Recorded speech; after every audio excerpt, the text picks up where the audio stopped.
Okay, girls, I'm gonna take, before I get going on this, I wanna take this waist cast on out. This is about joining the lace edge. You can see I have mine all laid out.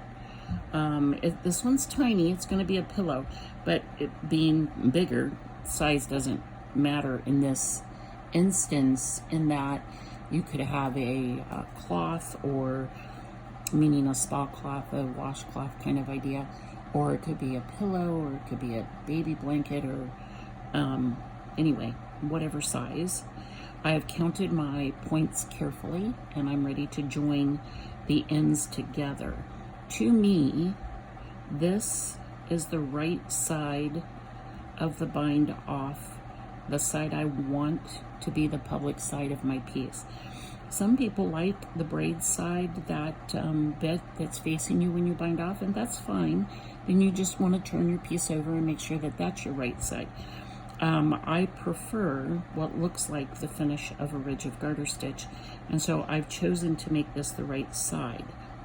I've laid it all out so there's no twists or turns, and now I'm going to take this waist cast on out. I apologize. In that, when I cast it on, I wanted to get started. I was in the midst of an idea, and which I'm still continuing in, but I picked up something I had and I cast on with it. This is the waist yarn. You can just barely see the waist yarn. Ugh, not very good for demonstration purposes, but there are other videos that I've done that show you how to take crochet waist cast on out. So I'm going to do this a little bit slower so you can see in the color the fact that there's no contrast to it, but I've opened up the crochet chain and I'm pulling it out.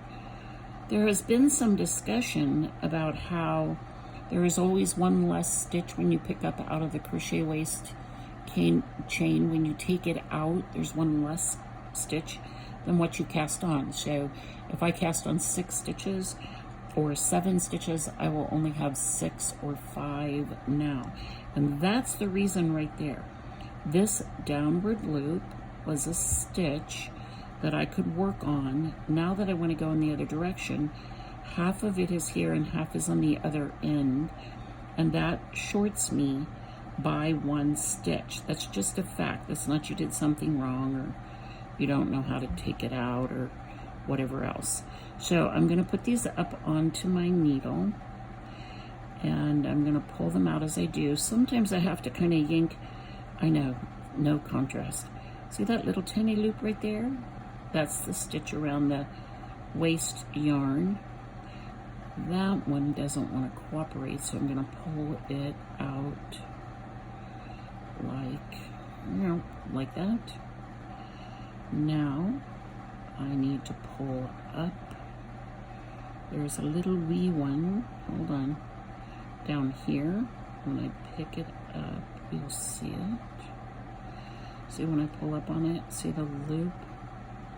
So sometimes you have to kind of grab a hold of them and make them mind. This one, I didn't knit a row to stabilize this, to have something to work into. So when I picked up, now's when I wished I used a big old contrast color, don't I?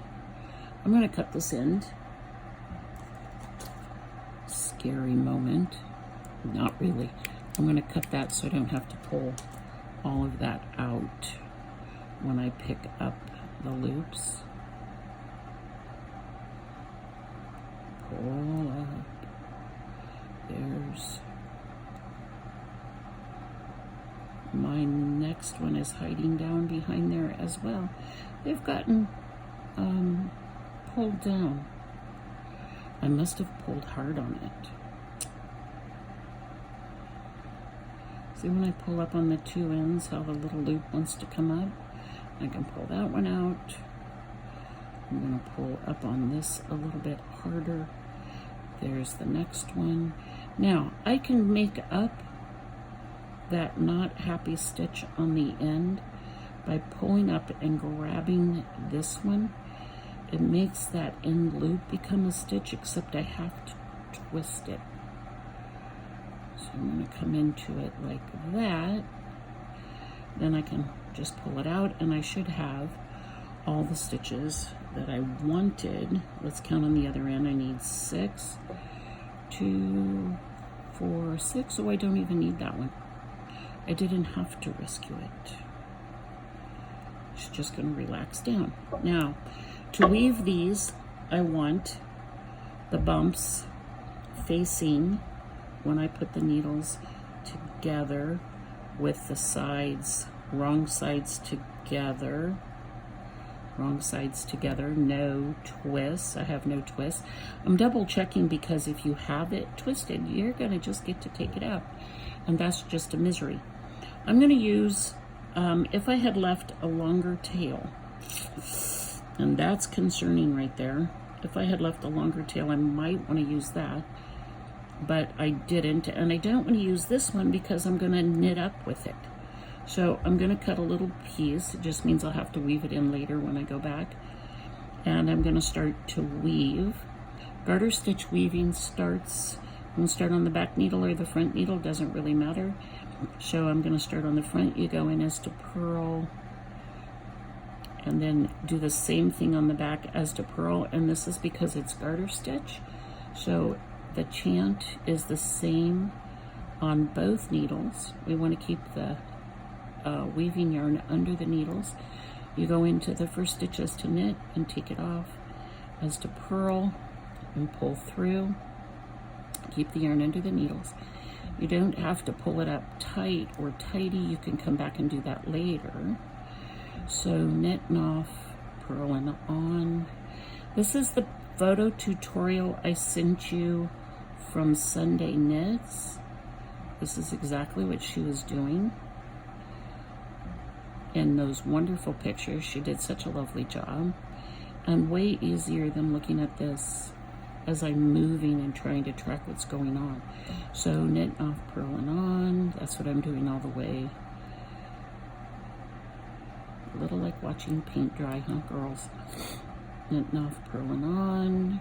Same, as long as the bumps are up against the needle on both needles facing you. When you are done, you will have put in a little tiny row of garter stitch in the order that it was supposed to be. You can then go back and adjust your stitches, and I'm not going to do that. No, I don't want that one to fall off. I'm not going to do that right now because it takes a lot of time, and I didn't really want to spend our time like that. To finish, I'm going to go in as to knit and take it off, and in as to knit and take it off, and now I'll pull it through, and you can see I have a little wee bit of garter stitch. Now, it's not quite perfect when I adjust it. It will be. I'm going to take these bits back there, and then I have yarn attached. I'm going to begin to knit up with that attached yarn. To knit up the stitches, I'm back on my needle. I'm going to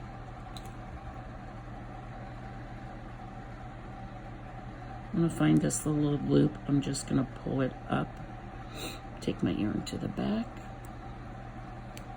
Now, when I'm looking, I have ridges. I'm in that one right there, this one right here.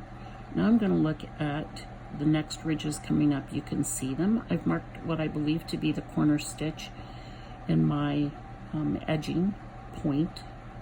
So now I'm going to want to pick up stitches, and I'm going to look for the smile. And then I'm going to slide under and knit up a stitch. I go to the next smile, go to the edge, knit up a stitch. There's the smile. I'm going to knit up a stitch. You can do this as a throw knitter. You'll notice that when I have my yarn in my left hand, so there's my smile. Xander gave me an X, and I got to make sure I stay over top of it. There's my smile right there. I'm going to go there, wrap the yarn around and pull it back through the loop. I'm going to do that in each bump, each ridge around. And I can do that as a throw knitter without a whole lot of drama. I prefer to have my yarn over here when I knit up, still finding that same stitch. So there's the smile. I'm going to go toward the side and pick up the little frown, but I do use my pointing finger on my right hand to pull the yarn back up against the knitting so that it comes through the loop a little bit easier. I am being not forceful is a bad word, authoritative maybe. No, I don't like that word either. Anyway, I'm acting like I mean it. So I'm not being, I am putting, you can see, look at my finger, a fair amount of tension to pull it back so I can pull the needle through and pick it up. When I'm done picking up all the way around, I'm going to come back, I'm going to find the loop that was in the ridge with the pin, and I'm going to mark that loop on the needle. Actually going to put it through the loop on the needle, not beside the stitch around the needle. I'm going to actually put it in the stitch right there. That's going to do a better job of marking that stitch. So when the central double decrease says knit to within one stitch of the marked stitch, slip two together as to knit two together, knit one and pass the two slip stitches over, you'll get, let me see if I can push back and do this, really just do it for you, and you'll see what I mean. So the central double decrease, now I need yarn, found it. So we're going to pretend that I've gone all the way around picking up, and I'm going to now work a double decrease. So I come to within one stitch. Wait, I've got to find my little X. I come to within one stitch of the marked stitch. I slip two together as to knit two together. I knit the next stitch and pass the two slip stitches over. Notice now that that marker is still marking that stitch. That's what we're looking for. There, let's do it. Here, I'll take it out and we'll do it as a throw knitter. Make sure I don't lose any of my, oh, I have. Hold on a minute, let me clean up. Okay, so I've lost that picked up stitch in the event. Put these back over here. Okay, so now let's throw. I'm going to knit to one stitch before the marked stitch. I'm going to slip two together. I'm going to knit the next stitch, and I'm going to come back and pass the two slip stitches over. Now I want to show you a little trick. I learned this from Meg Swanson. I'm going to move my pen and mark another stitch. If I had a spare pen, I would have marked more than one, but I don't. Okay, now I'm going to mark that one. So I'm going to knit to the marked stitch, to one stitch before the marked stitch.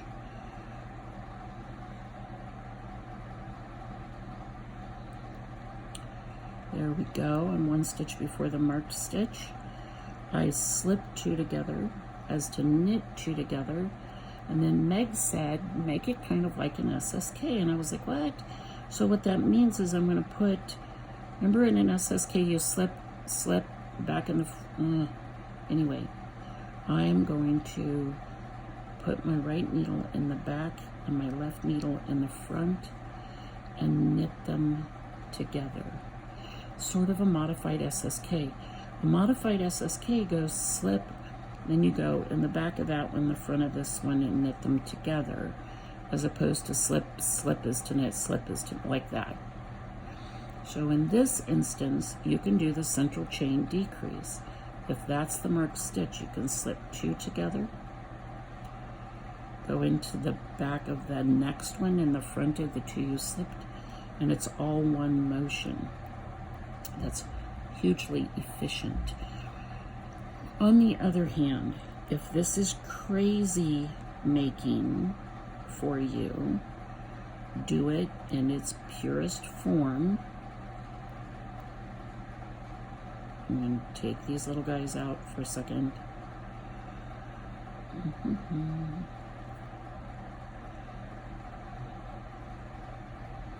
See if I can get our friend back up on the needle. Okay, so now, in its purest form, to 1 stitch before the marked stitch, slip those 2 stitches together as if to knit 2 together, knit the next stitch, and then pass the 2 slip stitches over. The result is the stitch that is ending up on your needle remains the marked stitch. You can then adjust this marker so that it goes through both legs of the new bit so that it stands up a little bit more, or you can choose to, I move my markers up.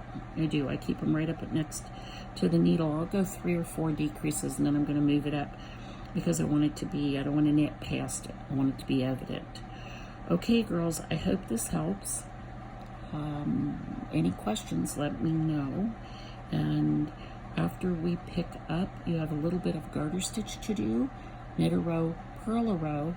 Remember, when we're in the round, garter stitch, knit a row, purl a row.